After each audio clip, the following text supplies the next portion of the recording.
restoration through obedience. Restoration through obedience. See, church, obedience is essential to being restored. See, I cannot be restored unless I obey. Praise the Lord.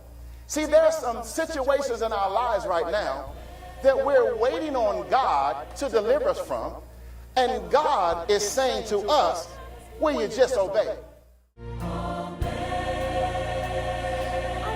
I began to go through some hell in my life. I was in 3 car accidents within a 2-month period. And when I was getting angry and frustrated during the last one, trying to figure out what in the world is going on, that message that the preacher preached came right back to my ears. And he said, remember, if God wants to get your attention, he will allow all hell to break loose.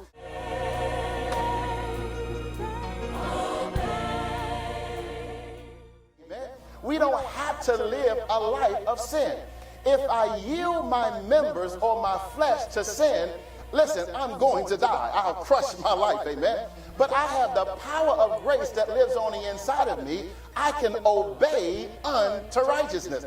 Listen, I can serve God the way he wants me to serve him, amen? And so listen, in order to obey, I have to hear, I have to submit, and I have to conform.